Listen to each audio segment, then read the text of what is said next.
All right, so I've opened Google Forms, and I'm going to make a form that's going to be an automatic data collection. Right? So first I'm going to create it, put a few fields in it, and then I'm going to convert this into a QR code. Even though you got devices in front of you, if I had parents that only had phones in front of them, I'd want to use their phones to collect the information. So I'm going to show you the option that allows me to do that. So first thing I'm going to do is I'm going to come up here and I'm going to call it today's date. I'm going to title it 9:30 and it's Dale County High School sign in. Okay.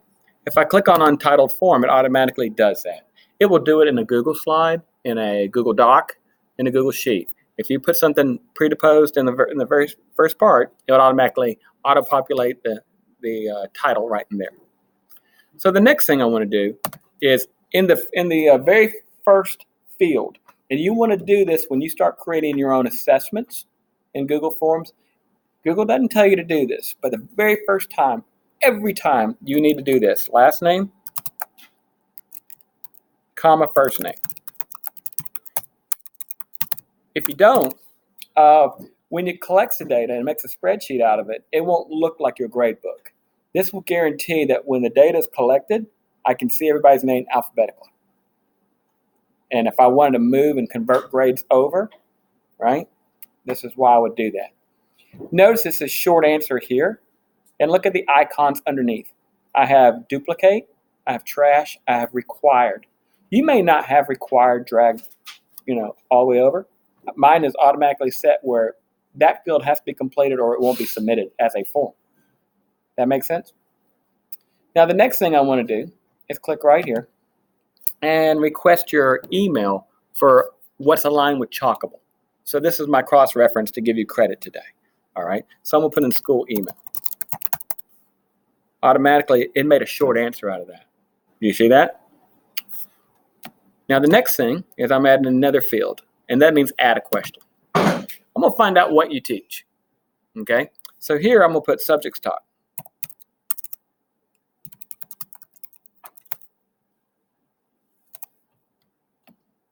Notice it's got spell check, which is thankful for me.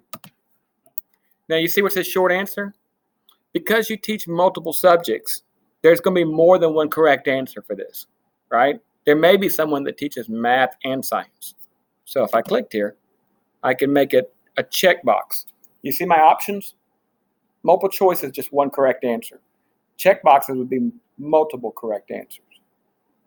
Spoiler alert, if you make a test, the best way to get them from cheating is to make it where the answer is more than one item, where it's not a Google quick, find an answer, and being able to cheat on a quiz.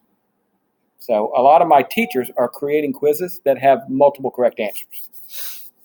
So right now, for me and you guys, I'm going to put in the subjects taught. So I'm going to put in the Holy Four, math, right? Now notice it automatically made it a checkbox. So if I type math and hit enter, it automatically will just let me type it in there.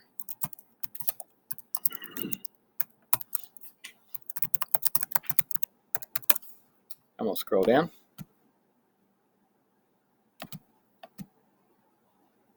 I'm showing off the spell checker just for y'all. Give me some other subjects that are here. Career tech, administrator. Anybody not included? Yes. C. Spanish. Special areas. Those are my people. And which one? Bless your heart. Slow down. All right. Media specialist. And I also do this to be greedy because tomorrow I'm in Columbia and your counterparts are working with me. So if they have a nice jump drive of materials and I go back and I look at who filled out what, like the media specialist, when I'm working with that person who's really good, Jessica Paramore is good, and she has some really good resources, I'll automatically just share them with you. So during the day, if you see random email links going, hey, I got another island teacher that does your job, this is kind of the reason I do that. Don't want you to work hard, work smart, right? So now you see I've got this where that's my questions, and I could put grade level, but it kind of moves around. So right now if I hit plus again and I go grade levels taught, and we're 9 through 12 here, right? So I'm going to put in, and again, it's going to be more than one grade, right? 9, 10, 11, 12. Just doing that for a filter. And then I could change the color. You see the color palette at the top left or right?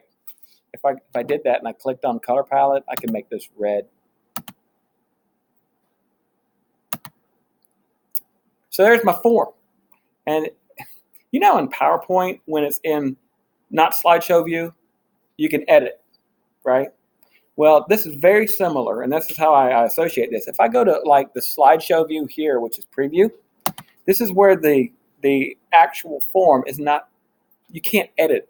I don't want you to edit, I want you to complete it. If you ever share the editing part, then you're just letting people go in and damage the fields you've created. Don't do that. So you have to be in that eyeball, like that little CBS icon eyeball. I'm going to go back out of it. If I click on that, it gives me a live version of this. There's several other ways to do this, but this is the simplest way not to mess up. So now I can tell it's in the live view because I've got the pencil. You won't even see that. You'll just see the form.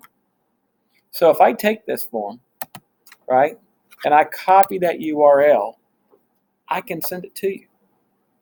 Now, if I was in my Dale County account, I could just drop it in Google Classroom, right? But I'm going to do something a little different for y'all. Most of you have your phones on you, right? So I'm going to do this instead. I'm going to take this form and I'm going to copy it. And I'm going to convert it into a QR code. All right? So I'm going to go right in here and call qrstuff.com. It's been around for about 9 years. It's free. I'm not going to use anything that costs money. So this is all you do. At qrstuff.com. And again, I'm making a video, so you can go back and watch this on your couch later. You can fast forward me, rewind. So if you go over here and you see where it says web URL, I'm going to paste that in there. If it doesn't say view form at the end, you got the one that they're going to be able to edit. Okay. And then I'm going to choose the color of my little form. I'm going to make it red. And then I'm going to download my QR code. You can put this on a sheet of paper, and you can make that QR code go anywhere. Okay? Moneymaker, here's what you can do with the QR code. If you have a football program and you want to be able to charge different prices for advertisement in it, let your business ed people make a commercial for those and put a QR code in it that will run straight to the YouTube channel. If the band goes off to a competition, or the cheerleaders, or any ROTC, anybody goes off to a competition, any video that you put in there, any resource you can put in there, you can make a QR code and insert that into your football program. Stole that idea from Andalusia. So there's my little code. You see that? See how I just moved it over here? Y'all good with that? So now I'm going to let you get your phones out in a second. You're going to hold it up, boom, do attendance. That's what my college kids have to do for credit for my college class. I'm going to stop the video because that's how you would make a QR code and how to make a form.